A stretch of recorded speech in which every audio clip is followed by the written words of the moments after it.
अगर तुम्हारे बाल स्ट्रेट हैं और तुम भी चाहते हो कि तुम्हारे बालों में वो कर्ली, टेक्सचर्ड और प्रीमियम लुक आए, तो पर्म करवाने से पहले ये वीडियो जरूर देख लेना, क्योंकि एक छोटी सी गलती तुम्हारे हजारों रुपए बर्बाद कर सकती है और तुम्हारे हेयर्स को ऐसा डैमेज कर सकती है जिसे ठीक होने में महीनों लग सकते हैं। लेकिन दूसरी तरफ सही मेथड चूज कर लिया तो वही स्ट्रेट हेयर्स तुम्हारे पूरे लुक को अपग्रेड कर सकते हैं। और सबसे इंटरेस्टिंग बात यह है कि हर किसी को पर्म की जरूरत नहीं होती। कुछ तरीके सिर्फ कुछ घंटों में तुम्हारा पूरा हेयर स्टाइल बदल सकते हैं, कुछ कई महीनों तक कर्ली लुक दे सकते हैं, और एक तरीका ऐसा भी है जिससे तुम बिना किसी केमिकल के पहले ही टेस्ट कर सकते हो कि कर्ली हेयर तुम्हारे फेस पर सच में सूट करेंगे या नहीं। लेकिन ध्यान रखना, जो हेयर स्टाइल किसी और पर अच्छा लगता है, जरूरी नहीं कि वही तुम्हारे ऊपर भी अच्छा लगे, क्योंकि हेयर ट्रांसफॉर्मेशन सिर्फ कर्ल्स बनाने का नाम नहीं है। ये तुम्हारे फेस शेप, हेयर टाइप और पर्सनालिटी के साथ सही मैच बनाने का गेम है।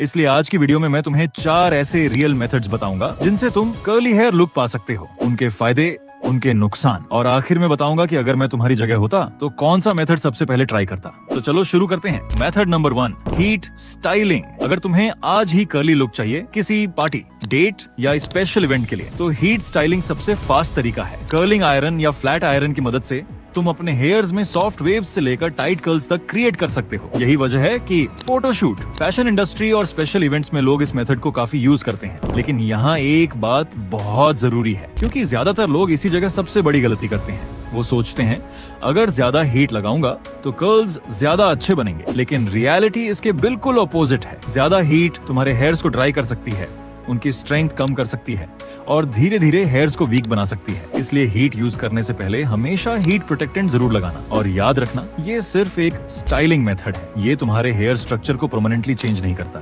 मतलब आज तुम कर्ली लुक बना सकते हो, लेकिन जैसे ही हेयर वॉश करोगे तुम्हारे बाल वापस अपनी नेचुरल टेक्सचर में आ जाएंगे। तो अगर तुम्हें सिर्फ एक दिन के लिए ट्रांसफॉर्मेशन चाहिए तब तो ये मेथड परफेक्ट है। लेकिन अगर तुम चाहते हो कि सुबह उठते ही तुम्हारे बाल कर्ली दिखें, तो अगला मेथड तुम्हारे लिए ज्यादा इंटरेस्टिंग होने वाला है। Method number 2, पर्म। अब बात करते हैं उस मेथड की जिसका नाम सुनते ही ज्यादातर लोगों के दिमाग में कर्ली हेयर्स आता है। अगर तुम रोज सुबह उठकर कर्ली या वेवी हेयर्स देखना चाहते हो तो पर्म सबसे पॉपुलर और लॉन्ग टर्म ऑप्शन है। पर्म एक केमिकल प्रोसेस है जो तुम्हारे हेयर स्ट्रक्चर को चेंज करके उन्हें कर्ली या वेवी शेप देता है। इसी वजह से इसका रिजल्ट कई महीनों तक रह सकता है। लेकिन यहाँ एक बहुत बड़ा मिथ है जिसे बहुत सारे लोग समझ नहीं पाते।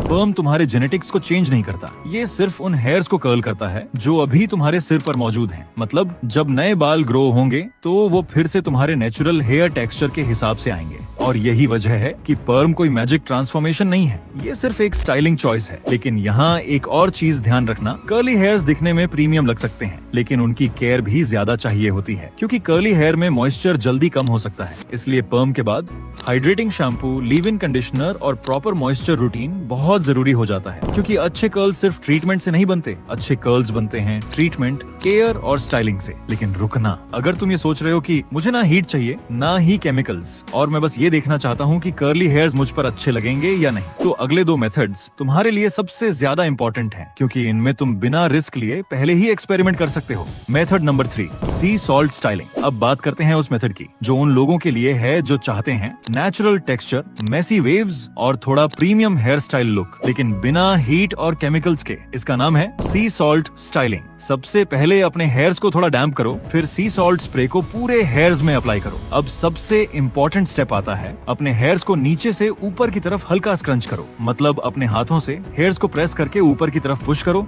ताकि हेयर्स में नेचुरल वेव पैटर्न बनना शुरू हो। इसके बाद हेयर्स को नेचुरली ड्राई होने दो। अगर तुम्हें ज्यादा वॉल्यूम और होल्ड चाहिए तो थोड़ा टेक्सचर पाउडर या हेयर क्ले यूज कर सकते हो। रिजल्ट, तुम्हारे हेयर्स ज्यादा टेक्सचर्ड, वॉल्यूमियस और नेचुरली स्टाइल्ड लग सकते हैं। ऐसा लगेगा जैसे तुम्हारे हेयर्स में पहले से एक नेचुरल वेव प्रेजेंट है। लेकिन यहाँ एक चीज समझना जरूरी है, बहुत सारे लोग सोचते हैं कि सी सॉल्ट स्प्रे लगाने से उनके स्ट्रेट हेयर्स अचानक कर्ली हो जाएंगे, लेकिन ऐसा नहीं होता। ये तुम्हारे हेयर्स की नेचुरल शेप को एनहांस करता है, उसे पूरी तरह चेंज नहीं करता। मतलब अगर तुम्हारे हेयर्स में थोड़ा भी नेचुरल मूवमेंट है तो ये मेथड काफी अच्छा काम कर सकता है। लेकिन अगर तुम्हारे हेयर्स बिल्कुल फ्लैट और स्ट्रेट हैं तो रिजल्ट लिमिटेड हो सकता है। इसीलिए एक्सपेक्टेशंस रियलिस्टिक रखना। Method number 4, rubber band curl method. अब बात करते हैं उस मेथड की जो सबसे सेफ है, सबसे सिंपल है और बिगिनर्स के लिए सबसे अच्छा एक्सपेरिमेंट हो सकता है। इसमें ना हीट चाहिए, ना केमिकल्स और ना ही कोई एक्सपेंसिव ट्रीटमेंट, बस थोड़ा टाइम और पेशेंस चाहिए। सबसे पहले हेयर वॉश करने के बाद अपने हेयर्स को थोड़ा डैम्प रहने दो, फिर हेयर्स को छोटे छोटे सेक्शंस में डिवाइड करो। अब हर सेक्शन को ट्विस्ट करो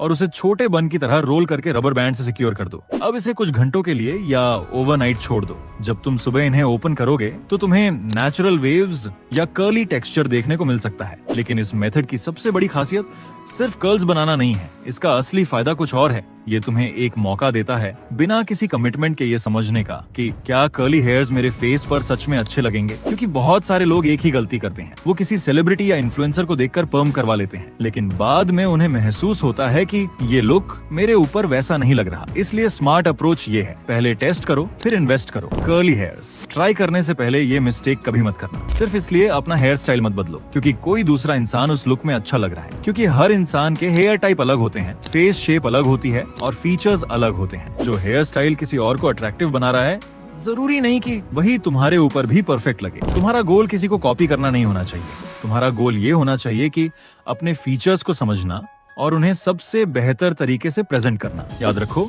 स्ट्रेट हेयर्स कोई प्रॉब्लम नहीं है और कर्ली हेयर्स कोई मैजिक सॉल्यूशन नहीं है। एक्चुअल अपग्रेड तब आता है जब तुम्हारा हेयर स्टाइल तुम्हारे फेस, तुम्हारी पर्सनैलिटी और तुम्हारे कॉन्फिडेंस के साथ मैच करता है। क्योंकि कई बार सिर्फ हेयर्स का एक छोटा सा चेंज तुम्हारे पूरे अपीयरेंस को एक अलग लेवल पे ले जा सकता है। तो एक्सपेरिमेंट करो, डिफरेंट स्टाइल्स ट्राई करो और वो लुक चूज करो जिसमें तुम्हें खुद सबसे ज्यादा कॉन्फिडेंस महसूस हो। अगर तुम्हें ये वीडियो हेल्पफुल लगी तो वीडियो को लाइक जरूर करना, चैनल को सब्सक्राइब करना और कमेंट करके बताना कि अगर तुम्हें एक दिन के लिए अपना हेयर टाइप बदलने का मौका मिले तो तुम कर्ली हेयर्स चूज करोगे या स्ट्रेट हेयर्स। मिलते हैं अगली ट्रांसफॉर्मेशन वाली वीडियो में।